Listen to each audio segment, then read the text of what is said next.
Assalamualaikum warahmatullahi wabarakatuh. Jumpa lagi Tribuners di program Rumah UMKM tribunkaltara.com. Kali ini kita kedatangan salah satu pelaku UMKM yang ada di Kabupaten Bulungan, Provinsi Kalimantan Utara.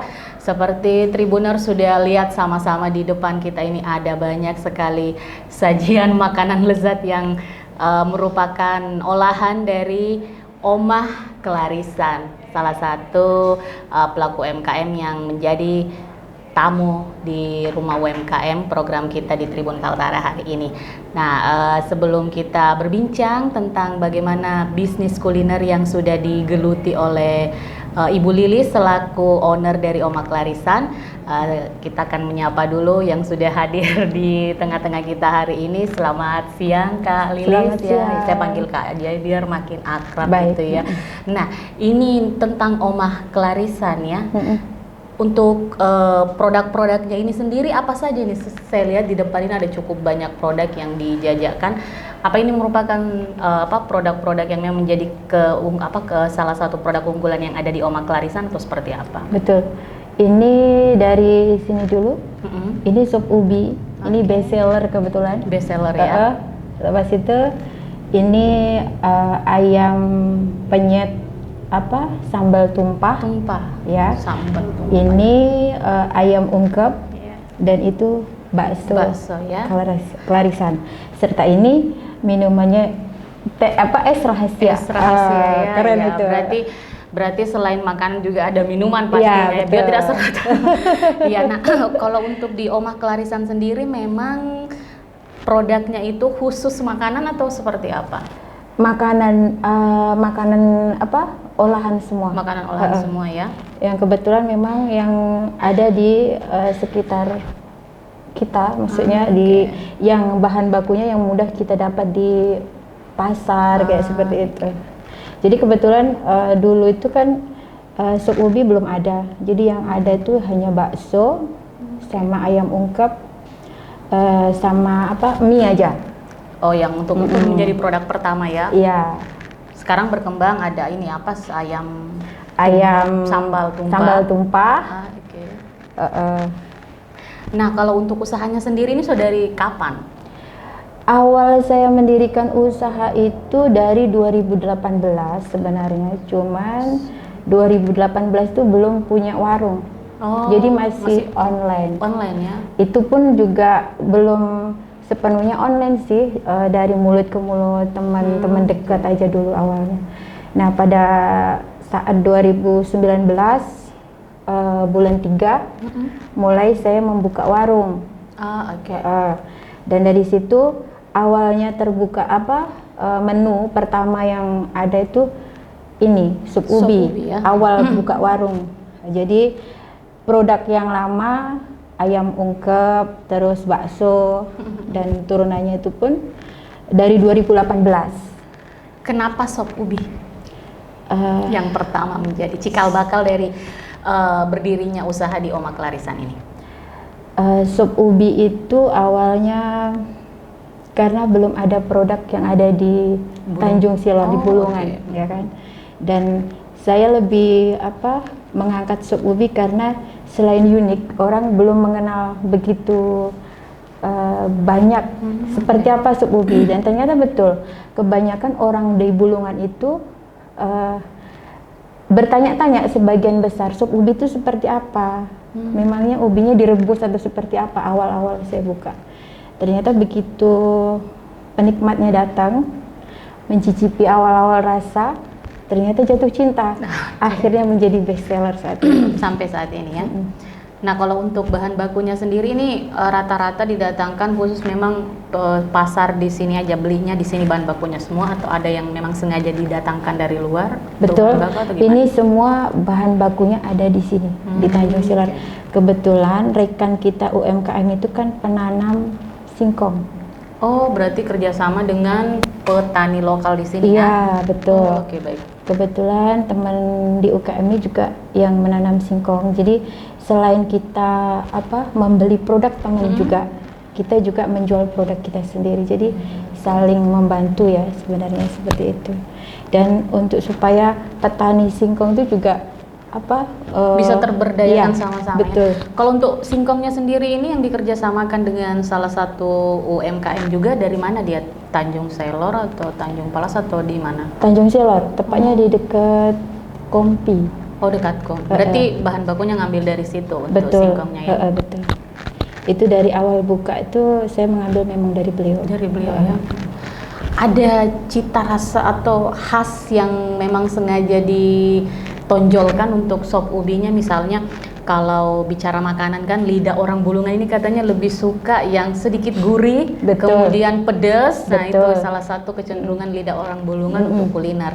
Nah, apakah itu kemudian disesuaikan dengan pasar sop ubinya di Oma Klarisan atau seperti apa? Iya, betul. Di sini sop ubi ini aslinya bukan seperti yang terlihat saat ini. Sebenarnya aslinya tuh singkongnya direbus. Sedangkan orang di Bulungan sini untuk singkong direbus kayaknya enak ya. Oh, berarti jadi digoreng. Jadi di sini saya menyesuaikan cita rasa orang Bulungan yang notabene suka lebih gurih, terus ada sedikit manis, asin, kayak seperti itu. Nah, disitulah di dalam resepi yang ada di sup ubi.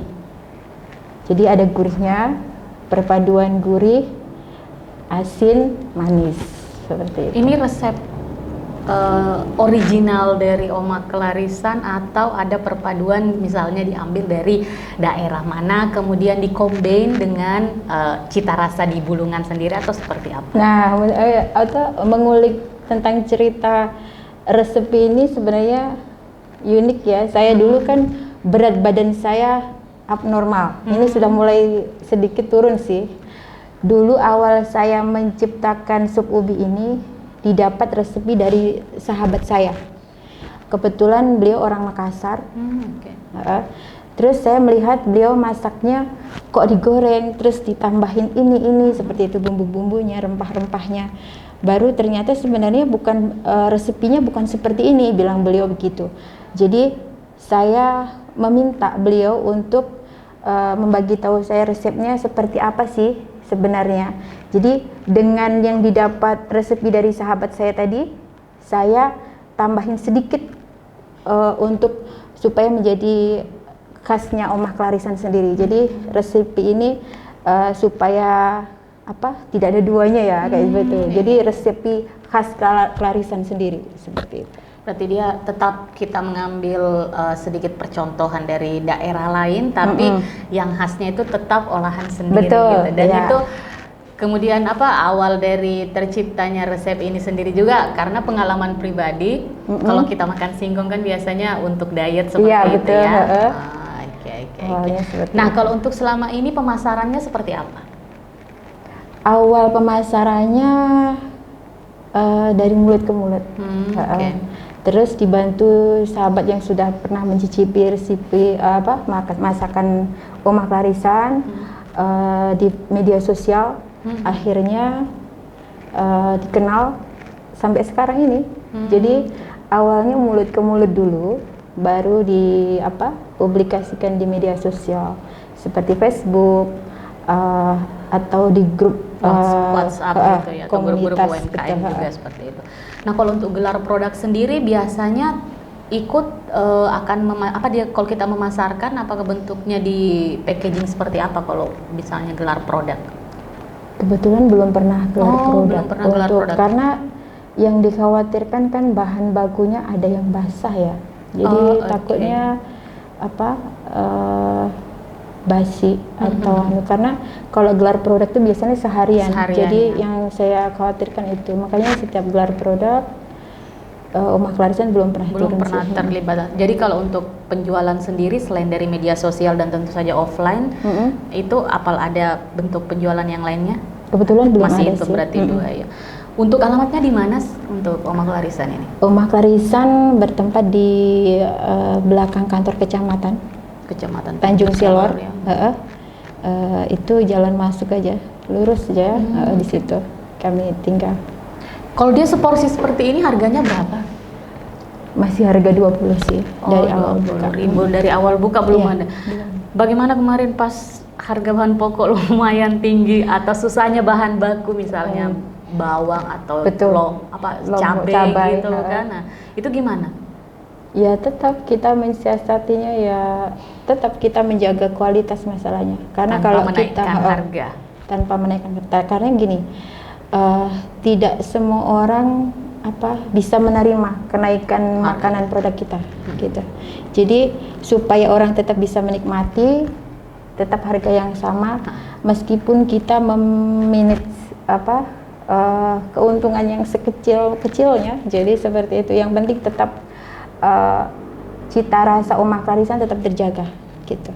Nah, ini sendiri kan kalau kita bicara tentang bisnis kuliner yang ada di Tanjung Selor ini kan sudah cukup banyak sekali pelaku-pelaku usaha di bidang kuliner itu sendiri. Nah, cara atau strategi bisnis dari Oma Klarisan sendiri dari segi kompetisi di pasar untuk khususnya kuliner ini seperti apa? Misalnya cara bersaing dengan para pelaku usaha di bidang yang sama. Ya tetap aja kita lebih mengedepankan pelayanan. Dan pemasarannya juga tetap sama aja. Cuman karena taste orang tuh lebih dominan. Makanya saya mengedepankan pelayanan dan cita rasanya tetap bertahan. Mempertahankan rasa intinya seperti itu. Karena kalau kita merubah rasa, jelas pelanggan customer kita pasti lari. Meskipun kita banyak ibaratnya brandnya sama tapi belum tentu rasanya sama seperti itu. Jadi tetap kita bertahan sama cita rasa. Kalau untuk segmentasi pasar sendiri di Oma Klarisan ini kebanyakan segmen pasarnya lebih kemana? Misalnya kan ada biasa yang khusus menyasar misalnya karyawan kantoran atau mungkin keluarga. Nah, kalau di Oma Klarisan itu dia seperti apa segmen pasarnya? Alhamdulillah di sini dari perkantoran juga banyak, masyarakat awam juga banyak, seperti itu. Jadi kalau dibilang produk kami dikenal merata, tidak ada, maksudnya tidak ada batasan pecintanya. Jadi semua rata-rata orang in general aja ya. Betul. Seperti itu. Nah, kalau untuk produknya sendiri sampai sekarang nih dari 2000 berapa tadi berdiri? 2018 itu sudah ada berapa produk? Sebenarnya banyak sih Mbak, kalau produknya banyak. Cuman yang saya bawa itu yang bestsellernya aja. Berarti yang bestseller ini sop ubi, kemudian ini pendatang baru, nih Tribuners bisa melihat mungkin. Ini ayam, kenapa namanya ayam sambal tumpah? Karena memang bentuk bentuk sambalnya atau tekstur sambalnya di nasi ini lumayan banyak ya, jadi toppingan sambelnya ini cukup banyak, itu mungkin namanya. Tapi terinspirasi dari mana ini? Untuk ayam sambal tumpah. Ini sahabat baik saya tuh yang sering mengorder makanan di tempat saya, dan beliau yang memberikan nama bahwasanya ayam nih tumpah banget untuk sambalnya. Jadi akhirnya tercetuslah, itu pun dadakan, tercetuslah bahasa ayam penyet sambal tumpah. Saya bilang keren itu. Akhirnya menjadi brand di Oma Klarisan. Nah, kalau untuk biasanya kan bisnis kuliner ini lebih ke bagaimana yang membuat itu punya inovasi ya. Betul. Apakah selama ini ada pelatihan juga khusus untuk pembuatan olahan-olahan makanan tertentu atau gimana? Kalau pelatihan sih belum pernah ikut sama sekali. Cuman memang dahulunya saya itu dari keluarga pembuat makanan. Jadi berarti memang latar belakangnya seorang pegiat usaha kuliner ya. Betul, ibu itu dari dulu memang sudah punya rumah makan. Betul. Jadi ibaratnya bahasnya diwarisi ilmu menurun ya. Betul, seperti itu. Jadi kalau untuk pelatihan dasarnya belum pernah ikut, kecuali pelatihan untuk pengemasan aja sih. Untuk pengemasannya. Kalau untuk selama ini memang pelanggan lebih banyak makan di tempat ya? Betul, lebih banyak makan di tempat. Tapi akhir-akhir ini sejak pandemi banyak yang lebih take away gitu ya. Lebih delivery order ya. Ada kerjasama mungkin dengan atau kurir atau ojek online itu atau seperti apa ada? Betul, ada ya? Dengan itu yang Uncle Jack ya. Seperti itu. Jadi memang untuk penjualannya sudah tersedia di beberapa ojek online, kemudian offline-nya sendiri rumah makannya ada di belakang kantor kecamatan. Itu Jelarai ya? Di Jelarai, di dekatnya Telur Pecah ya. Nah, kalau untuk harapannya sendiri di bisnis kuliner ini seperti apa? Harapannya bisa punya tempat yang luas lagi, yang unik sesuai dengan produk yang kita jual seperti itu. Yang berkesan pedesaan, karena di sini kan belum banyak. Jadi ala saung gitu ya? Ya betul. Jadi lebih ke alam terbuka sebenarnya keinginan rencananya seperti itu ke depannya. Kalau untuk produk sendiri misalnya mungkin ke depan akan ada, ini kan penambahan baru, ini kan ayam sambal tumpah ini ada rencana mau penambahan lagi atau gimana? Ada sih. Itu ada. Kira-kira produk apa lagi, makanan apa? Berbentuk sate satean gitu. Jadi semacam angkringan atau seperti apa? Bukan angkringan sih. Sate itu tetap namanya sate ungkep. Sate tapi diungkep. Oke, Tribuners ini pencinta Oma Clarisan. Ada sedikit bocoran yang diberikan oleh ownernya bahwa akan ada pendatang baru lagi untuk menu-menunya. Jadi jangan sampai dilewatkan. Bagi yang memang sudah sering mencicipi rasa dari Oma Clarisan ini pasti sudah tahu bagaimana olahan rasanya. Nah, kalau untuk untuk saat ini penjualannya masih offline itu di belakang kantor kecamatan itu. Betul. Ya, belum. Ada rencana mungkin bakal melebarkan sayap atau ekspansi ke daerah kota atau membuka apa gitu di rumah makan di tengah kota seperti apa? Sepertinya untuk waktu dekat belum ya. Belum ya, masih kita fokus di situ. Nah, ada kerja untuk pemerintah sendiri merasakan bentuk-bentuk dukungan dalam hal memajukan usaha di bidang kuliner dari UMKM seperti apa? Sepertinya belum ada sih. Karena memang kalau untuk kuliner nampaknya lebih ke mandiri. Betul, gitu ya, mandiri. Oke, baik, Tribuners, itu tadi sedikit perbincangan kita tentang bagaimana prospek usaha ke depan dari Oma Clarisan. Ya, selain dari beberapa tadi menu-menu yang sudah hadir, akan ada beberapa menu tambahan lagi, dan tentu saja salah satu andalannya itu adalah sop ubi ini yang akan menjadi brand dari Oma Clarisan itu ya, salah satu brand kulinernya. Harapannya ke depan Oma Clarisan seperti tadi yang disampaikan oleh Ibu Lilis selaku ownernya, akan ada beberapa inovasi-inovasi baru dari bisnis kulinernya, dan tentu saja dengan mengedepankan cita rasa yang khas bisa diterima dengan lidah orang Bulungan. Baik, sampai jumpa lagi di program Rumah UMKM berikutnya, tentu saja dengan narasumber dari pelaku UMKM yang berbeda. Assalamualaikum warahmatullahi wabarakatuh. Terima kasih. Terima kasih sudah nonton. Jangan lupa like, subscribe, dan share ya.